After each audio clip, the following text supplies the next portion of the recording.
of what's going on in the market. It's New Dawn Realty's What's Up Wednesday. Let's go. Good morning, everyone. Welcome to your What's Up Wednesday this week. It is almost the end of February. Which is crazy. Can't believe that. We're almost into the third month of this year, 2021, so that's kind of crazy. It's the four of us today. Everyone is out busy. We, as a team, we've been super busy recently with showings and closings and getting listings and buyers under contract. So it's been a tough market, but even this weekend I was able to, first weekend out with this client, first offer we made, we got the home. No so way. yeah. Oh. So it's possible. It is, but keep in mind, it's also normal for that not to happen. So don't Yes. get discouraged. Absolutely. Full disclosure. Yep, it's tough. I know that was a very special circumstance, and yeah, very lucky there. But anyway, so we kind of wanted to get on and with that idea in mind, speaking to buyers, specifically today, and what what it looks like from a lending side as far as like going in and starting to get a loan, so that, or to qualify for a loan so that you can get in this market. So so mortgage lenders are going to be looking at your FICO credit score, and so I'm going to kind of go down like what your score is really based upon. So this is kind of like the background of the credit industry and what percentages go towards your score. So 35% of your score is determined by your payment history.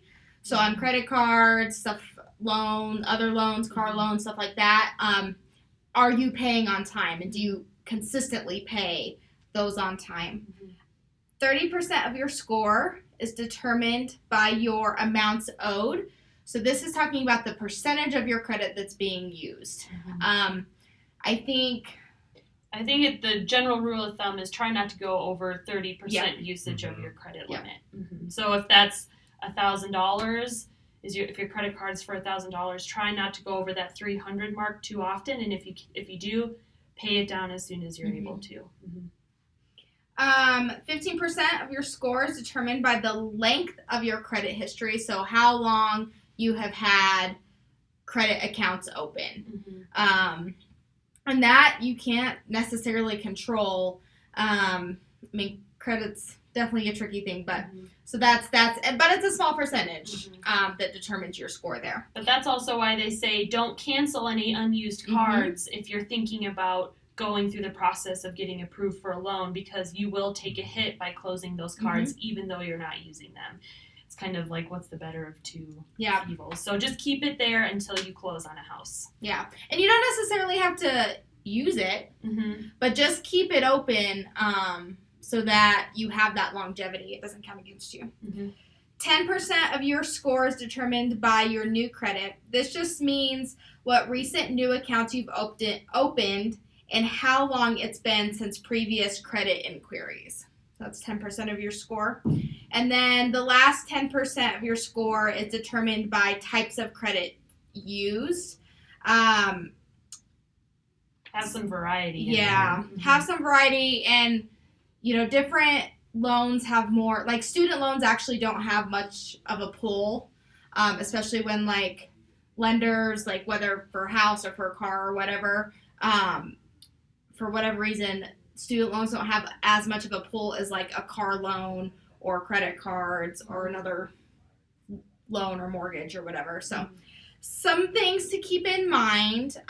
We do have, our lenders are awesome, and they, I recommend starting the conversation with a lender, because if you're unsure about your credit score, where it's at, or it's like not quite where it needs to be, but you don't know how to get it there, our lenders are really creative and smart and really know how to help you repair your credit, and they can get you started on that process and really guide you in that process before going to like a credit repair service that's just going to like try and wipe everything clean or whatever, So I would definitely start talking to lenders if you are like, I can't buy a house because I don't have a good credit score. Now's the time to start having that conversation. Sooner rather than later, because you can't go and talk to a lender and they say, well, we need to repair your credit, and then expect it to be better a week or two later. It can take months. Mm-hmm. So it's better just to start the conversation early. You don't pay them to talk about this stuff. So you don't have to worry about making sure that you have money to pay them just to help repair your credit. It's all happens at the closing table. So the sooner the better, because sometimes it can take upwards of 6 months to correct something on your credit score, and you want to get that thing off and clear. Yeah. And one thing I heard from one of the lenders is that make sure you do everything they tell you to do. The most obstacle that they see is that usually they will give you guidance of what to do, and sometimes people they go through different things and they forget. That delays. If you do everything they tell you to do, it will be a quicker process. Yeah, and it might not be very fun. I know we had to do some credit repair before we purchased, and we had to send letters and all this stuff for something that happened a really, really, really long time ago, like almost 10 years prior. We had to send a bunch of letters, and it was a huge process, but we bumped our score up at least 50 points from doing it, and that put us in a whole different situation than if we wouldn't have gotten it fixed. So it may be annoying, but it's definitely worth it because it's going to get you in a way better situation.